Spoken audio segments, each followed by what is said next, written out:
Muy bien, hermanos, como cada mes, ¿verdad? Cada mes, el mes pasado se nos pasó, pero como iglesia la observamos cada mes, recordamos este momento, el sacrificio de Cristo Jesús.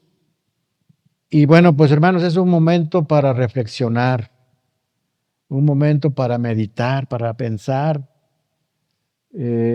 lo que Cristo hizo por nosotros. Es un momento, hermanos, para darle gracias a Dios, un momento para decirle al Señor, perdóname porque a pesar de todo lo que tú hiciste por mí, no estoy viviendo a la altura de tus demandas, ¿verdad? Porque, hermanos, reconocemos que somos personas que no siempre estamos alineados con Él, no siempre estamos centrados en su voluntad. Pero este tiempo, hermanos, de reflexión, de tomar los elementos, pues es para eso, ¿verdad? Para reflexionar y pedirle perdón al Señor y, ¿por qué no renovar nuestros votos de fidelidad a Dios? Ese tiene como propósito, hermanos, la Cena del Señor. Como un trasfondo histórico de esta ordenanza,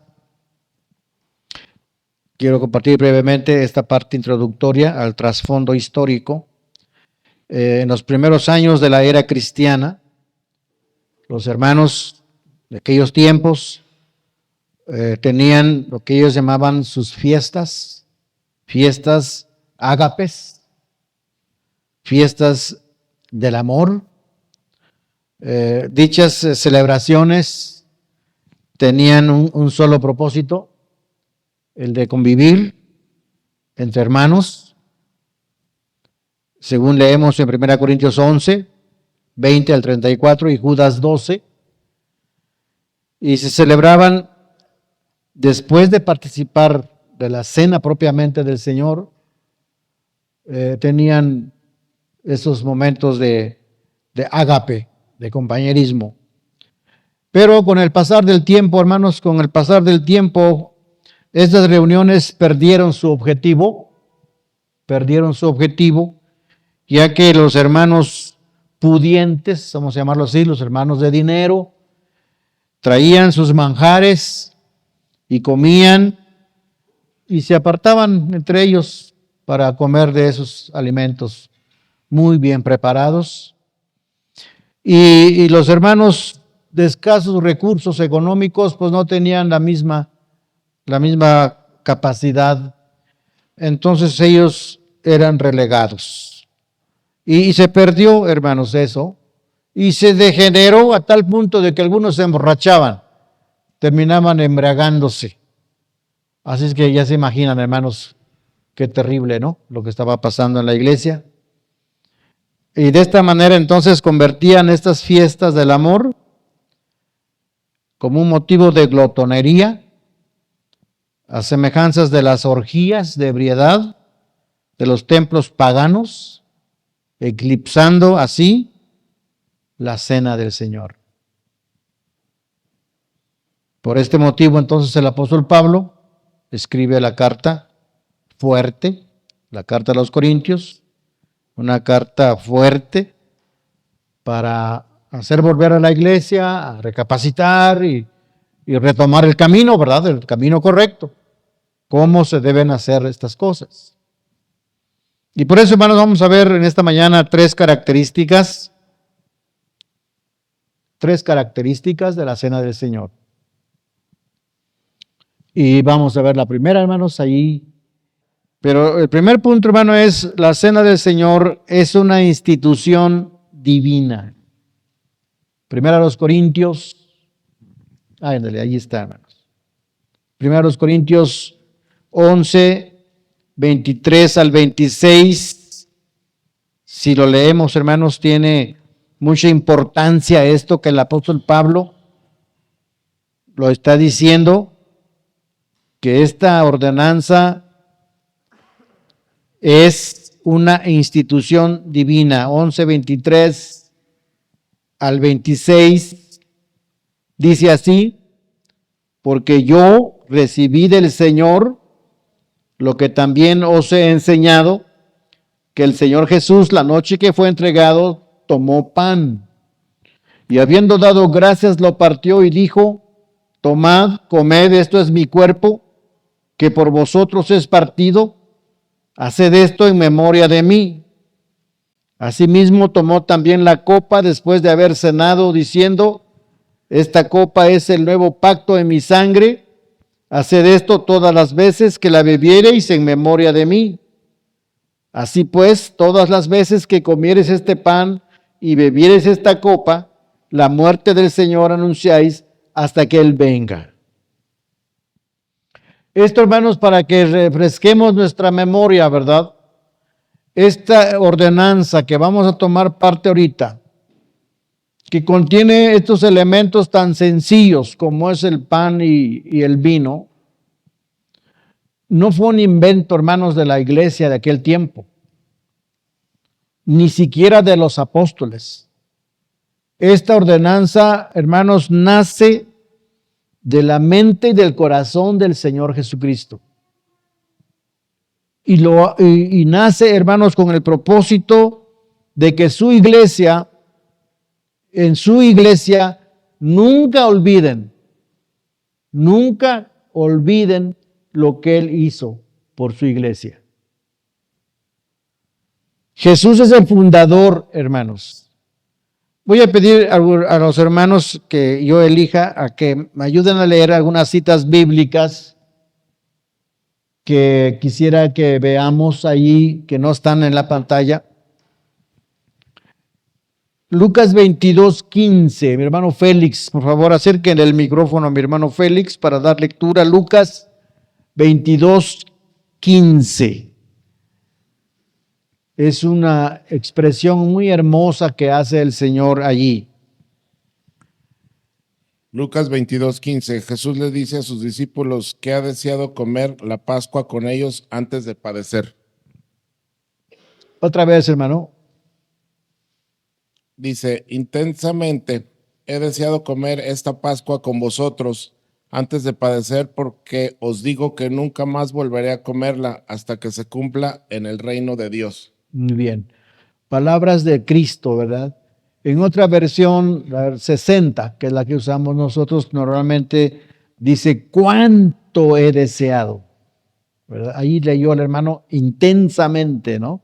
Intensamente, pero es cuánto he deseado, dice el Señor, este momento, el de estar en este momento, en esta cena, cuánto he deseado.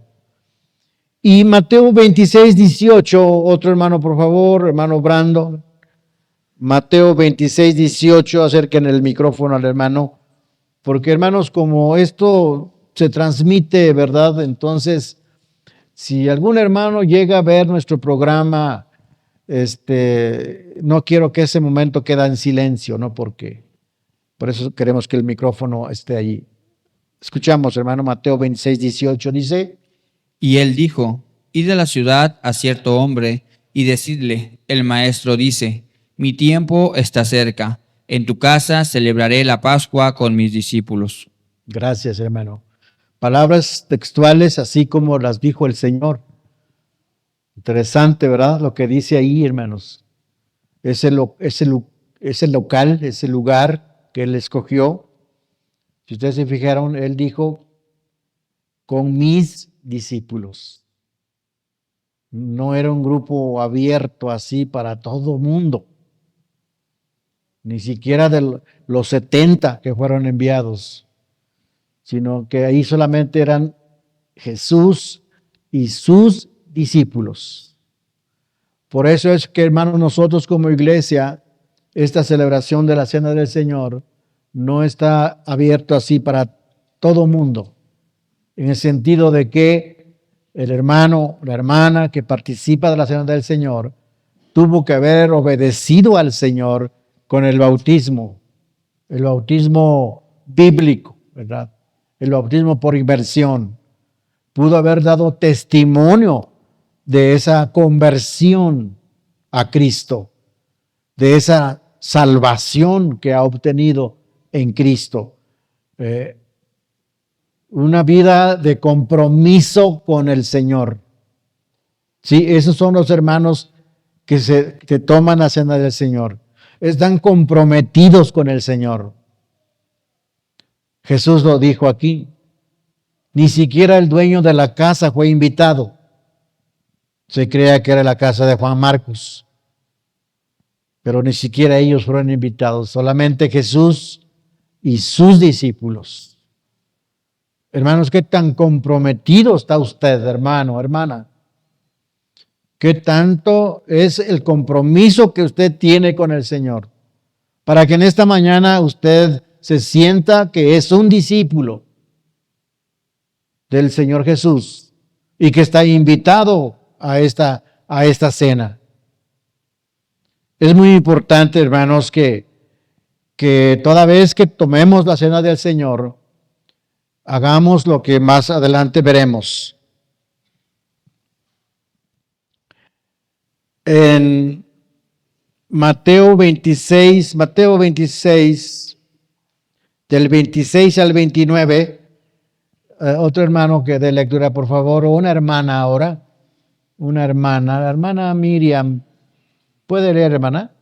Sí, Mateo 26 al 29, solamente 3 versículos. Acérquenle el micrófono para que se escuche, hermana.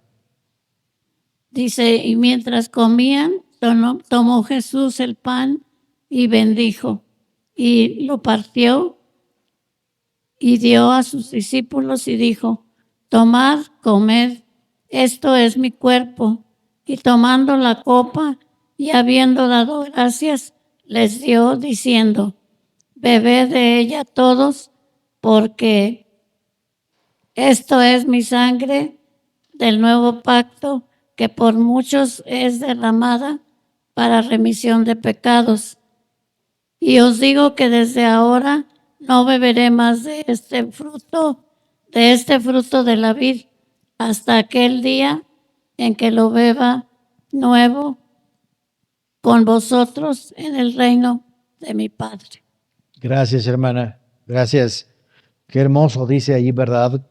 Cómo los evangelios recogieron, apuntaron, escribieron esa parte para darnos cuenta, hermanos, por qué Él la instituyó y por qué se ha perpetuado esto a través de los siglos.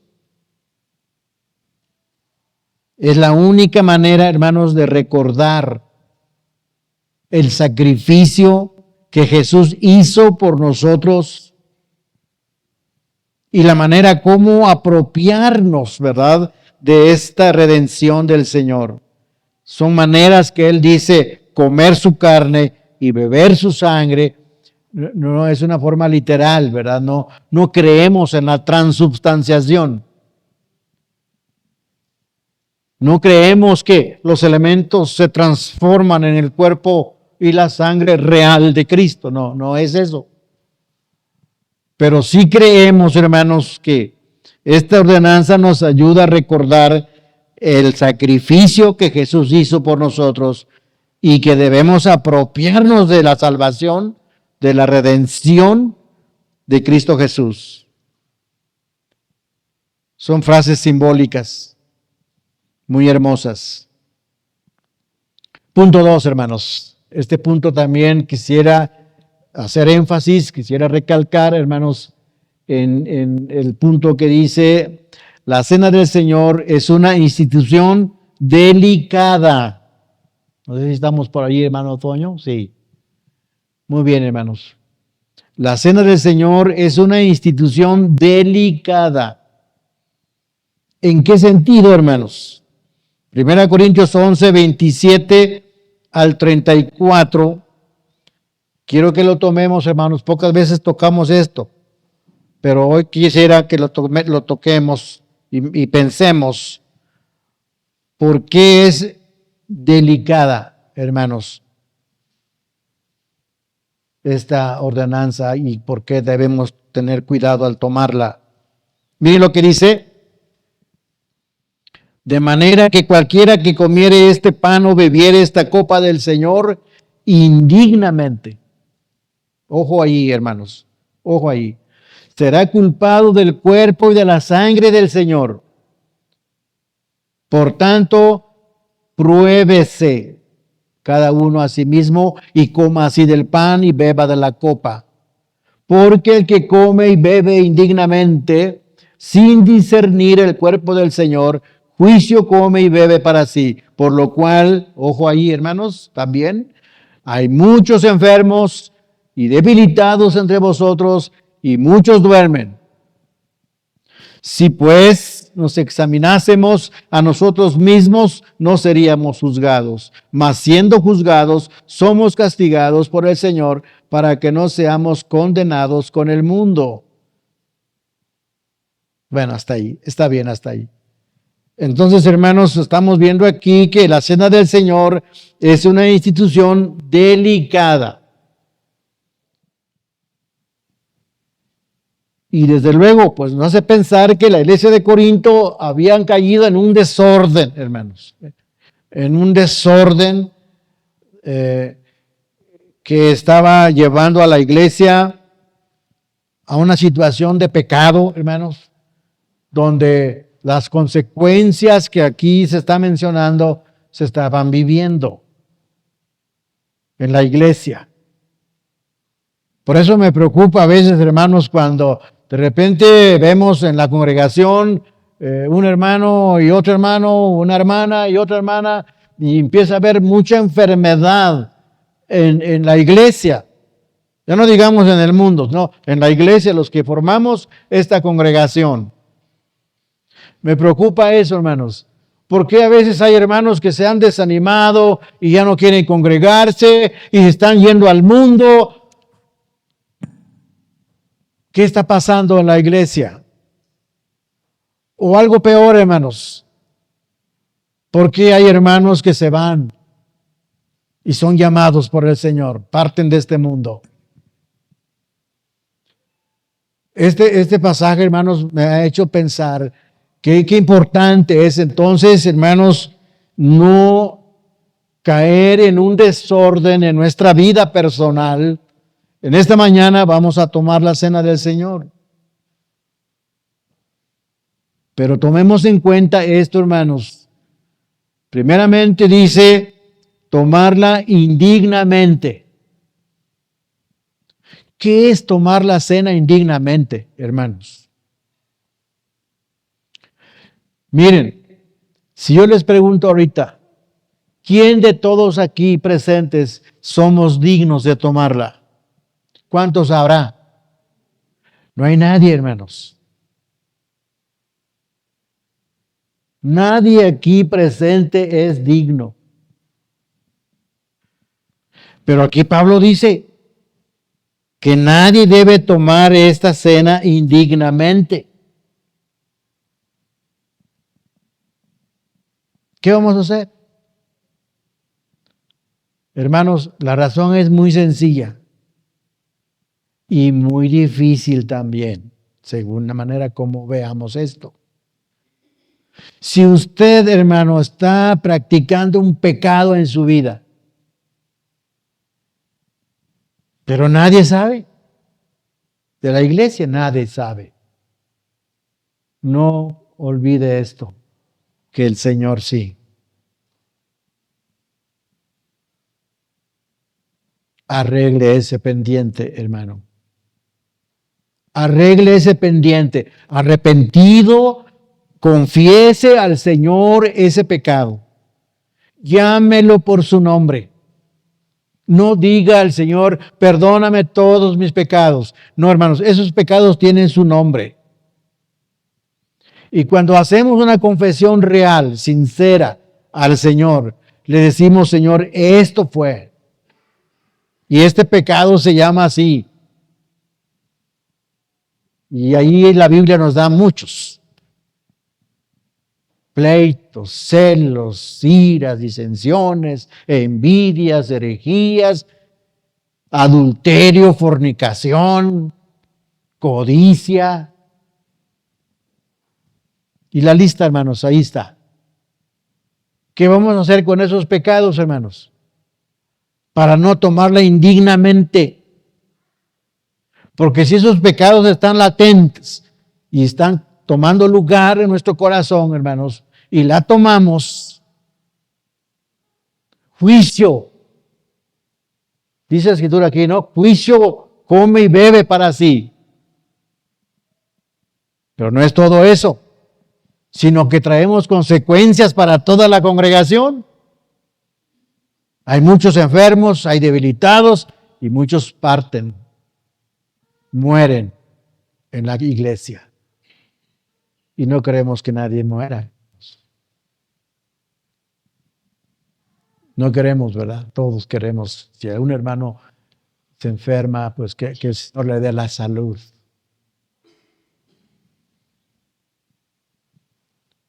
Por eso, hermanos, el apóstol Pablo dice que debe discernirse espiritualmente. Dice, por tanto, pruébese cada uno a sí mismo. Yo no soy nadie, hermanos, para decirle a usted, hermano, si la toma y usted no. Yo no veo su corazón. Pero el Señor sí ve su corazón. Y usted y el Señor saben. Cada uno puede hacerse ese autoexamen de su vida, de su relación con el Señor. A eso se refiere Pablo cuando dice, pruébese cada uno a sí mismo.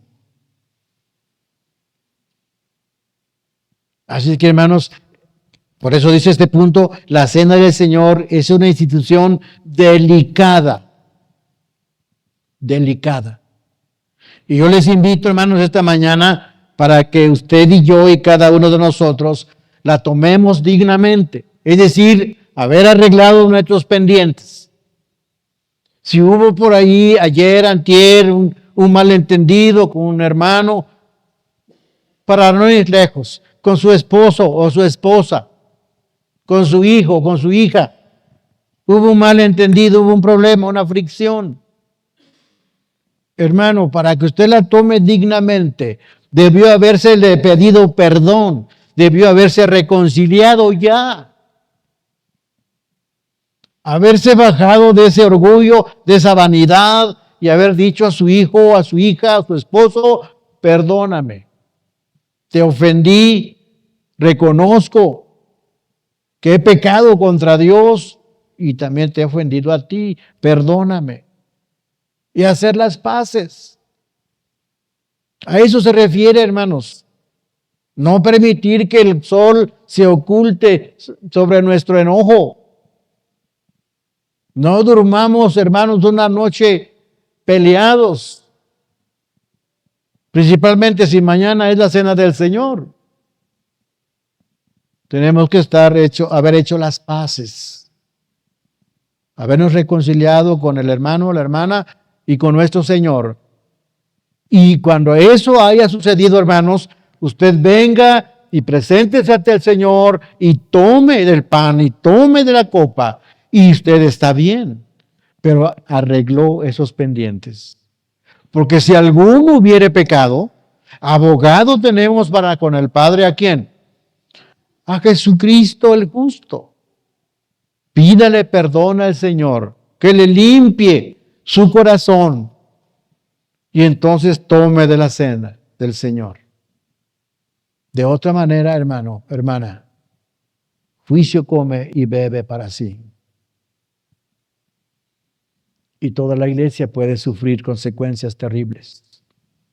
Me recuerda cuando estudiábamos este personaje, hermano Gerardo, de Natán, de Coré, Acán, el que se roba aquel lingote de oro y el manto babilónico, codició aquello y se lo lleva. Nadie lo vio, solo Dios. Pero Dios le dice a Josué, hemos sido derrotados, decía Josué, gritaba Josué desesperado. Un pueblo pequeñito, se llamaba, un pueblito, nos derrotó, Señor. Y el Señor, ¿sabe qué le dijo?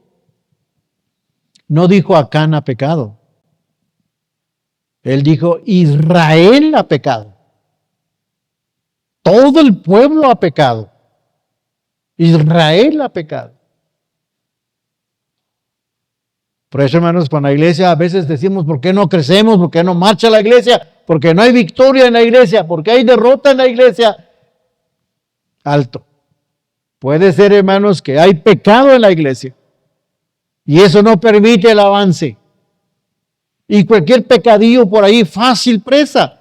Es el cristiano de caer en desorden en su vida. Es fácil presa del diablo. Y las derrotas están ahí. Hermanos, por eso es importante, ahorita que estamos aquí a punto de tomar la cena del Señor, hermanos, vamos a tener cuidado. Y el punto 3, hermano, punto 3, con esto terminamos, ya para reflexionar también esta parte. La cena del Señor, hermanos, es una institución que instruye. Y allí en 1 Corintios 11, 25 y 26, el Señor toca dos aspectos de la cena del Señor. Por ejemplo, el 25 dice, asimismo tomó también la copa después de haber cenado, diciendo, esta copa es el nuevo pacto en mi sangre. Haced esto todas las veces que la bebiereis en memoria de mí. Es la primera enseñanza, hermanos. Que no olvidemos a aquel que dio su vida y derramó su sangre por mí. Y digámoslo así, hermanos, por mí. No generalicemos. A veces usamos mucho esa expresión. Él murió por nuestros pecados, y es cierto. Pero usted habla en plural. Y otra cosa muy distinta es decir, Cristo murió por mí. Él pagó mis pecados. Él me salvó. Y eso no lo debe olvidar, es lo que quiere decir. El primer énfasis instructivo, hermanos, en el versículo 25 es ese. Haced esto todas las veces que la bebiereis en memoria de mí. No olvides, hermano. No olvides, hermana, que tú eres salvo, eres salva a un precio infinito que nunca jamás en tu vida podrás pagar. Es una deuda que tenemos con el Señor, hermanos, impagable, porque fue su sangre preciosa la que Él derramó en la cruz. Y la segunda enseñanza, hermanos, instructiva aquí, está en el versículo 26. Así pues, todas las veces que comeres este pan y beberes esta copa, la muerte del Señor anunciáis. Y luego, hasta que Él venga. ¿Qué está hablando aquí entonces? De su segunda venida, hermanos.